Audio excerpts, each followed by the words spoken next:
Good morning. Happy Saturday morning. I'm here with you this morning. And I came on a little early.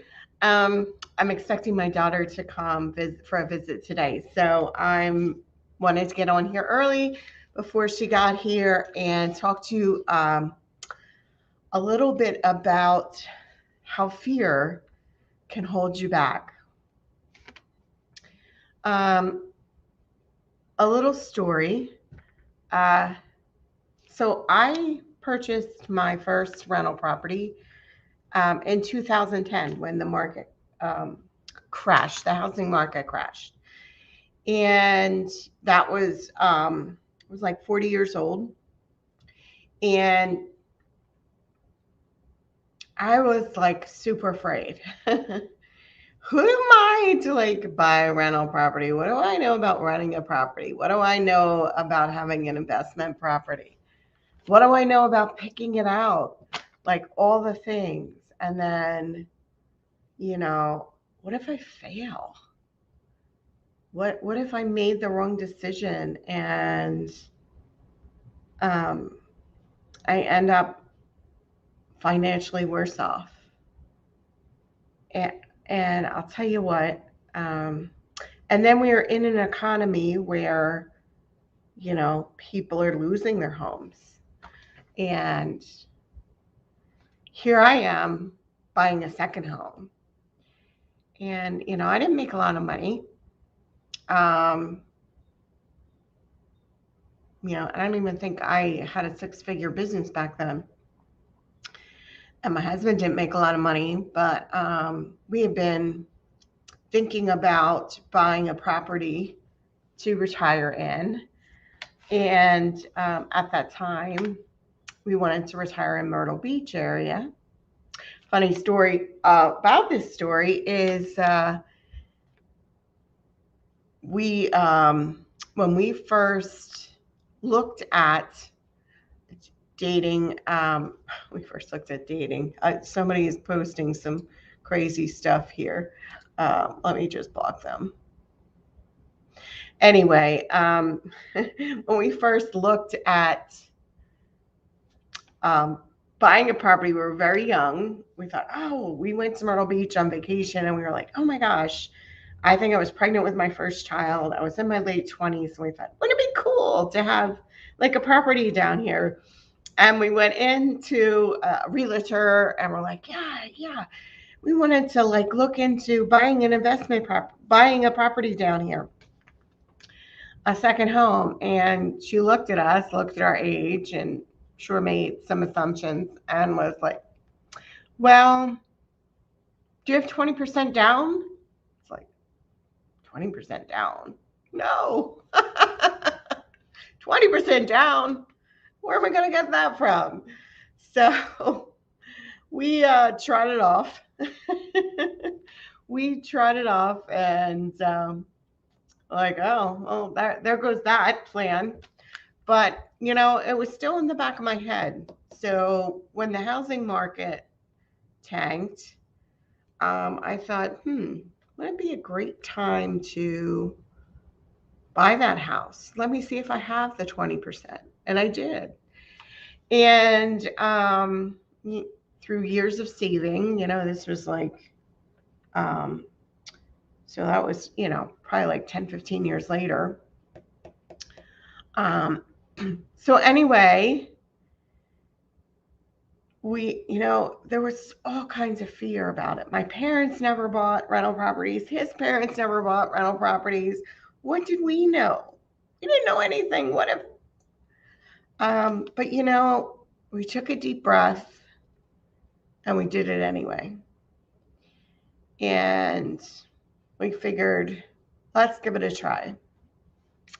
And we pushed all that fear aside. And in 2010, we bought our first rental property. We since sold that.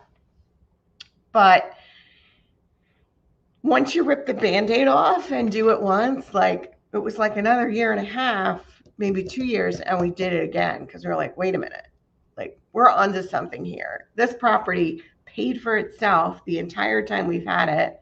We had a renter in there within 2 weeks. Um, and it was paying for itself 100%. Mortgage payment, all expenses, everything. So, but the one caveat was we couldn't go and stay in it because the development that we were in had to be a full-time renter. So I'm like, well, what if we buy a house that has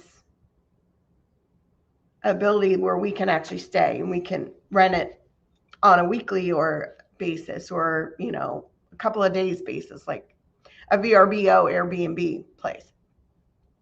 So that's when we bought our second property. And we actually ended up building it because we looked at a few places, and most of the places in the area where we were looking were run down and needed to be like gutted. So we were in the Poconos area, and every house we looked at was like, okay. I mean, one house we looked at, it had pink carpet up the walls. I was like, and the kitchen cabinets were falling off the hinges. It was just crazy. But so we ended up building up there. And then again, we're like, building. God, you hear all these crazy, horrible stories about building. Like, and here we're going to build a house, another investment property. And, what if that all goes bad? And, there were some trials there. I'll kid you not. But in the end, we had made a good decision. And the reason I keep bringing this up is because every single time I had to get over the fear of what was holding me back, and just take a deep breath and trust. And so often we never get over those fears, right? I hear this from so many people. Well, I'm afraid if I don't have X number of dollars in my bank account that something's going to happen. And a lot of those fears are programmed in us from what we grew up around. I keep talking about that. This is a money mindset, right? I talked about that yesterday. But your fears are deep in you. And if you work with a coach, not only to put you on a path, like someone like me who can put you on a path to buy that dream home, investment home, second home, rental property, whatever dream you have on your heart, if you work, we can get over that together. And somebody who's going to believe in you, and somebody who's been down that path, knows what you're feeling.